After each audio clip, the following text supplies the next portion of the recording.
All right, guys, we got this banger video from Top 5 Gaming, the end of Fortnite's story. As you guys know, Donald Mustard, ever since he stepped down from creative director, the Fortnite story has been kind of shaky and also kind of like rushed to finish. And we're not really too sure where the story is at right now, or if we're even going to really get in-depth world building in the Fortnite universe like we did back in Chapter 1 and Chapter 2.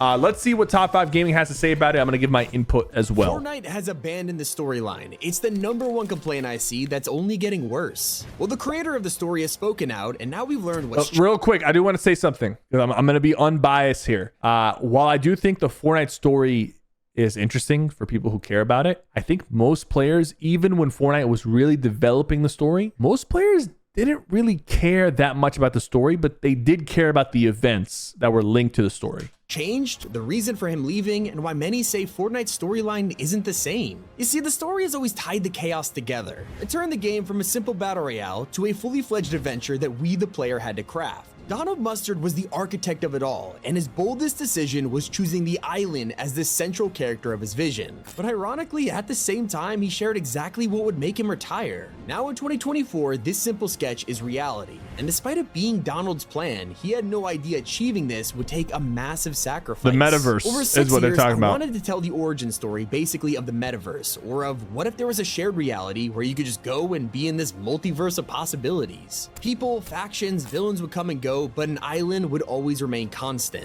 When the Meteor event first started, he wanted people to see the inevitability of this thing getting closer and closer every day. What's gonna happen when this hits the island? Donald's gamble paid off, with more eyes on Fortnite than ever before. This way of telling a story through the environment itself, players were drawn to it, and what seemed like a simple meteor, the early events went crazy. They really set the tone. The mystery of the visitor was one thing, but Donald decided to and 7 years later, no other game has done live events the way Fortnite has, not even close. Is further. While fans are busy trying to figure out the secrets of the crater, Epic was already full steam ahead, designing a story character that would move in real time. The cube appeared and physically changed the map as it rolled around and went viral. The entire internet came together, sharing the theories as to what this cube was, and they even came Now, I want to say, do you guys think that in this day and age, in 2024, if something like the cube was on the map and moving, would we care as much? Or do we need something so much more to kind of stimulate that excitement? Because I do think that if, like, let's say there was a new item or a new object that came onto the map, I don't think players would care as much.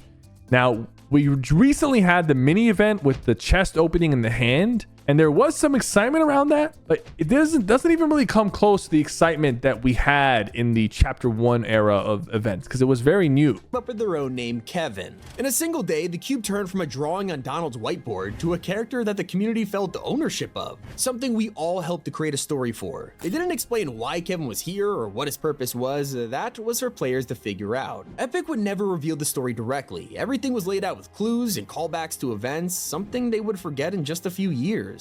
At this point, we had never heard of a 0 point. It was only a handful of characters, but they were already dropping clues. The cube tried to blast a hole in Loot Lake, the same spot where the vault will be shown over half a year later. Each event was connected to the last, while also foreshadowing the future, and this was a part of their genius secret. There was a ton of foreshadowing, in Fortnite. They wanted to learn more about it. Reasons why an Ice King was covering the map in snow, or why a giant robot was fighting a one-eyed monster. But here's what I was talking about.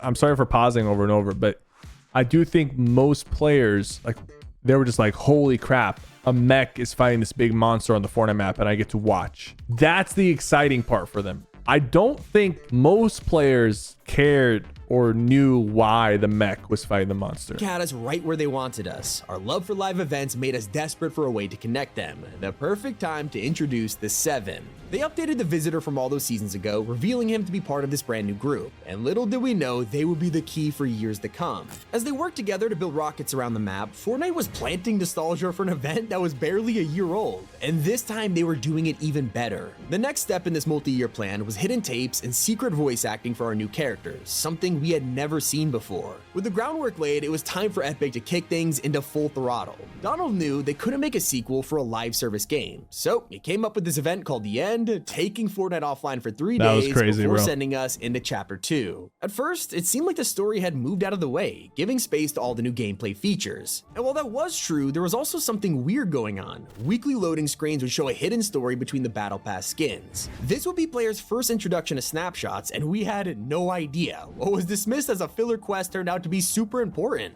Once again, a theme that no longer exists. We knew about the Seven and their mysterious plans, but now it was time to have a villain. Every good story needs a bad guy, and they introduced in the best way. A massive live event with months of build-up. This was the season where I personally got into the story, looking at the tiny clues hiding in Midas's office.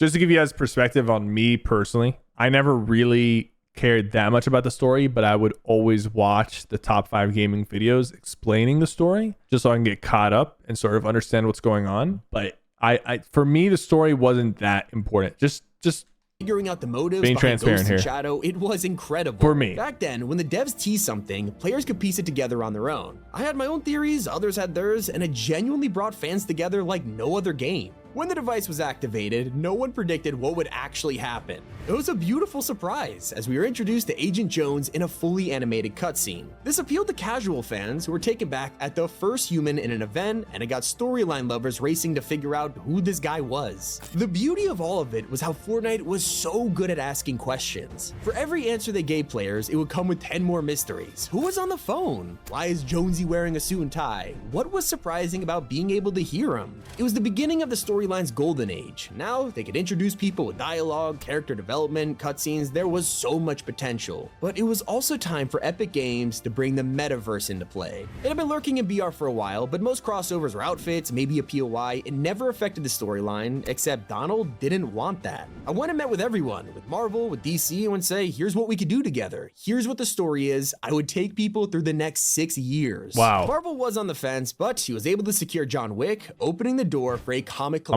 I wonder how many with years in Batman. advance they Now have the plan was planned coming right to now. fruition, as Fortnite had announced a Marvel season, which would clearly put the story on the back burner. Now that's not what happened. So if in chapter 2, which was like let's say 2020, they had 6 years planned, that means they probably have until 2026 already mapped out. Donald that found was a way back to tie then, Galactus so there's in. probably even We learned more that now. He was summoned to the island because of the black hole, opening the door for insane theories. I mean, players love this. It truly felt like the perfect balance between a metaverse and an original story. Epic had struck gold. They were keeping Fortnite's identity while padding it full of amazing characters. And that's exactly what happened with Zero Crisis. They found a way to merge crossovers with Agent Jones. After years, the Zero Point was finally doing its job, allowing any universe to come to Fortnite, and the IO were the ones in control. Every single reality log was an advertisement for an upcoming crossover, but it was also essential to the storyline. There were so many layers to the Zero Crisis finale. Once again, it seamlessly explained how the battle pass is relevant with no sudden jumps between seasons. It got to the point where Epic was willing to trust Donald entirely, designing massive live events around the Imagined Order, new factions like The Last Reality, and even casting the most expensive actor in the world. I think I first started— Although I do think, like, in hindsight, it might have been a little bit of a mistake to bring real life people into the game like that, just because you're kind of limited, and then people in real life sometimes make mistakes and get canceled. Not that The Rock has gone canceled or anything,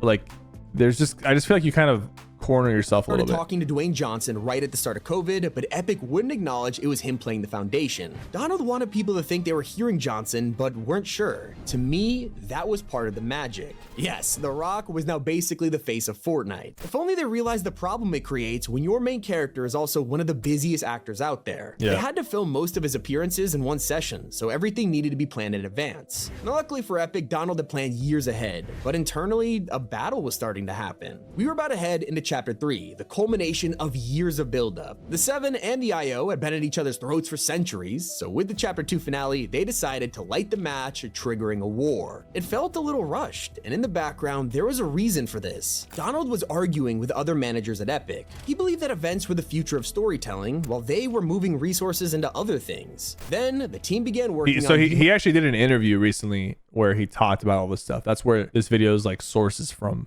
So it actually is true. Most important event yet, Collision. The build up to this was taking place, but fans were confused as to what was going on. It wasn't until Fortnite announced the Marvel comic that we realized the bigger picture. With every new issue, we would learn more about the storyline. It felt like Donald was getting a ton of mysteries off his chest. Like he needed us to understand this event, but players still felt weird about everything being in a comic. After years of trying to figure it out ourselves, that's when they started really losing a lot of people. I mean, including myself. I started losing interest even more. Like I barely had any interest, but once I started like having to read comics to understand what the story was about, I was just like, man, analyzing the environments and cosmetics. Now everything was handed to us in a comic book, one that millions will never read. Looking back, we should have had more appreciation. The cracks were beginning to form. Collision was a success. People loved the idea of bringing back the mech, recruiting Agent Jones to the Seven, and finally defeating the IO in a huge battle. Not to mention, we got our first tease of Geno, a villain who had been hinted at for years. From him being the motive behind the Foundation and Jones teaming up, to pictures of Geno on the map, players were convinced a grand reveal was coming. We expected it to be in a cinematic trailer or maybe the next event. We defeated Sloan in the IO, but clearly it was time for Geno to take vengeance. There was so much potential, so many theories, but everything went wrong. When the final issues released, it exposed major problems at Epic. Fans noticed that characters were drawn incorrectly, showing how rushed the artists were. And when the comic aligned with Collision, we thought we would see a pretty accurate recreation, only for the event to be completely different. So should we trust the game or the comics? These revealed the true story as seen through the eyes of Donald. It was his actual vision, a live event where Marvel superheroes would help us bring back the mech and take down the IO. That would have been sick. See it in the season trailer. Doctor Strange literally opened a portal on the battlefield, and yet this was nowhere to be found in the Collision event. That wasn't even the important part, as the comics also messed with the ending. They changed an event that just happened. According to Donald's true vision, we weren't chasing after Geno for a grand finale. The reveal we were waiting for this whole time, it happened in a comic, giving us only a handful of dialogue for Fortnite's biggest villain and then killing him off. I was teased at the end with a potential return, but it felt weird. We had a storyline that ended with a huge cliffhanger, but secretly wrapped up everything in a comic book. Wasn't exactly the environmental that's lame. I'm not gonna lie. I remember behind the scenes, Collision was the final Top 5 Gamer made a video about this when it happened, and that was like, what? They killed him in the comic? Like, what? Event where Donald would have the freedom to tell his story. That's when it happened. Donald decided to take a step back. He had accelerated the storyline, explaining why the IO and 7 war felt like a finale, but happened in the middle of a chapter. This was the kind of event you would make if you were ending the storyline. After going so hard on original stories, we took the foot off the gas with Vibin and spent months with nothing really going on. The 7 started planning their own endings, like the Visitor saying it was time to retire. And yet this whole thing was designed with one person in mind, Donald Mustard. Vibin was his last season. I threw myself a fireworks show. I got Darth Vader in, got Indiana Jones in, I got all the stuff that I needed for me. That's why that season is called Vibin. It's like a celebration. Despite the magic touch and ability to bring tens of millions of people to the games, live events were now going to happen once a year. And without Donald to supervise the then the live event we got for chapter 4 was so bad, man. Finale, things fell apart. It was so bad. The first season without him, we watched as the 7 were consumed by Chrome. This was meant to happen in Donald's story, but it felt wrong.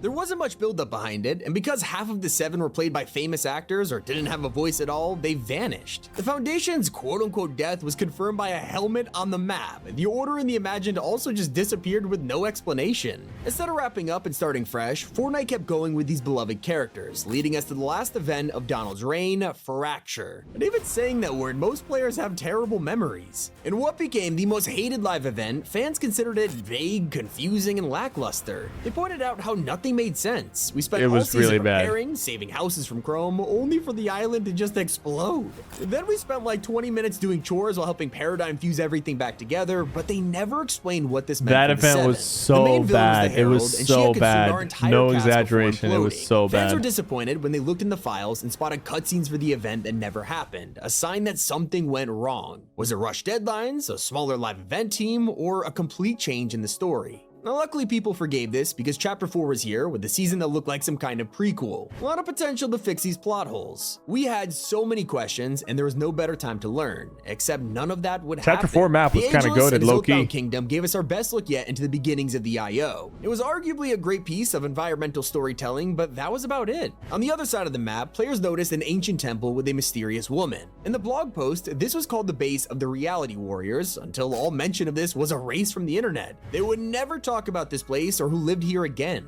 As for the bigger picture, we also had no closure from the event. Players wanted to know what happened to Agent Jones, Paradigm, or really any of the yeah, didn't we go from like chapter 4, chapter 5 without like an actual event ending chapter 4? Because we went from chapter 4 to OG Fortnite, and then OG Fortnite had the black hole part 2, but that what happened to the chapter 4 map. Quest eventually teased that they were all different now and in grave danger, but there wasn't much explanation of what this meant. There were also teases of a shapeless man who was secretly puppeteering the whole story. It was becoming obvious this was the real Geno, but sadly he was never mentioned again. We followed Amy, the scientist's assistant, as she hijacked the rift gate on a mission to save the Seven. She built the body and transferred herself into it, but the official loading screen for this metal body was just aimed from chapter 1, showing how even story quests were rushed. She dived into the portal, and as you could expect, we never saw her again, and the entire story would be abandoned. Our characters were thrown away to do all the amazing stuff off screen. We hoped this was preparing us for their return in the chapter 4 finale, but if only we knew. Kato Thorne arrived as a bloodthirsty vampire with the ability to time travel. He seemed like one of the coolest villains yet. He even collected artifacts. And didn't he like die Seven's off screen calendar too? And Midas's hand, so clearly he was important. We couldn't wait to learn more about Kato and figure out how he would slot into our world. Wait. They killed him off with a quest? They built this guy up for months and they got rid of him with one line of dialogue. Turns out we only needed this guy for his time machine, and Fortnite didn't bother keeping him around. Time traveling wasn't even for story purposes. It was just for us to go back to OG Fortnite with it, but instead they used it to take players back to Fortnite OG.